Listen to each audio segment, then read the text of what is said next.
If you're using Jing or Snagit, one of the best ways to save those files is to automatically send them to screencast.com. Now there's a couple of things you need to know once you're in screencast.com. They will automatically be put into a Jing or a Snagit folder.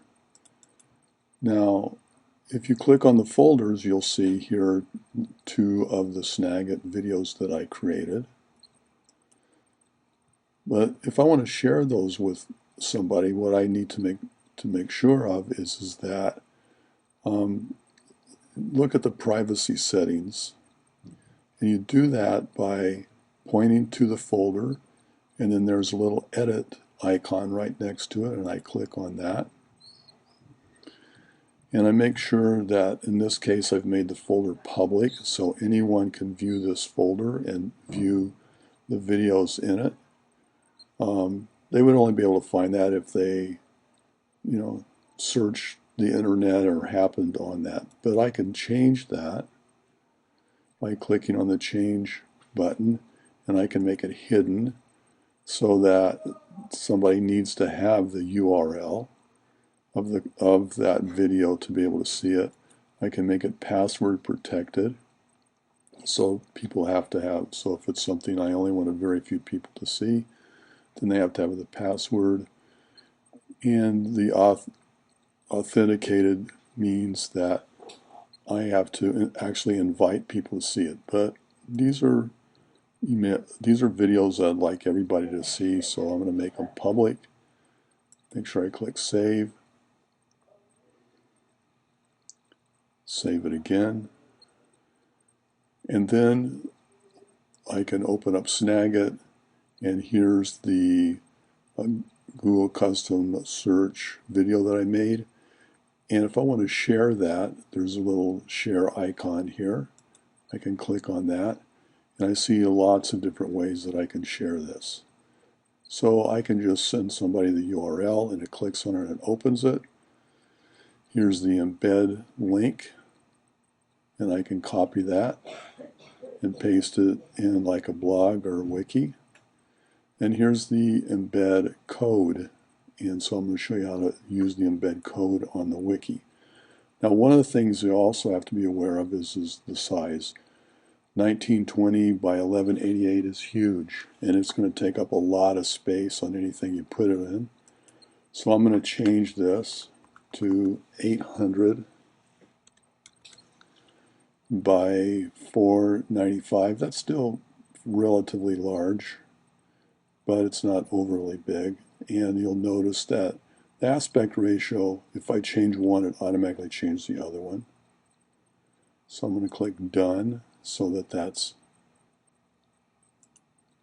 yeah, oh, okay, well, it should have stayed the same, but it didn't. So let me change that. And I see that it did change right here. So that's something you have to be careful with. If you click done, it doesn't keep it the same. So now I'm going to copy that. Make sure it's all highlighted. Right click, copy.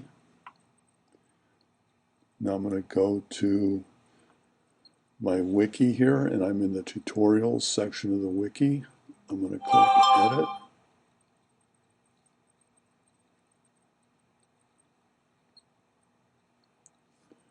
And I'm going to go down here to the bottom and put this in. I'm going to put it right here at the bottom.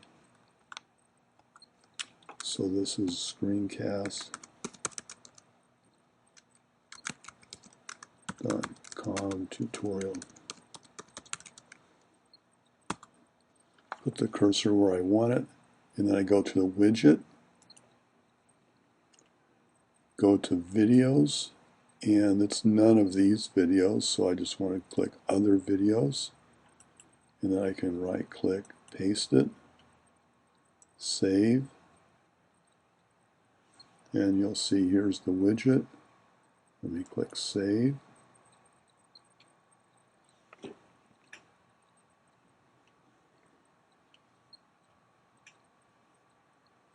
And let's go and make sure that it's there. It's all the way at the bottom, and you can see it's pretty large. And there it is. Now I could probably change it to a 640 if I wanted to. So let's go back to screencast.com. So again, make sure that the folder that it's in is at a level that you can share it. Now, one of the things I can do is that I can just take and move this into the My Library folder, which is the open. So it's not in a folder. And that way there's, there is no level of security for that. It's just open, so that I can just choose to share it. I can just, like I did before, I can just send a link out, copy the code, and I don't have to worry about it, password protection or anything. So those are two ways to do it. If it's in a folder, I have to make sure that the folder has a level of protection that's easy to share. If I don't care about that, then I can put it in the folder that's called My Library, and it's a lot more open.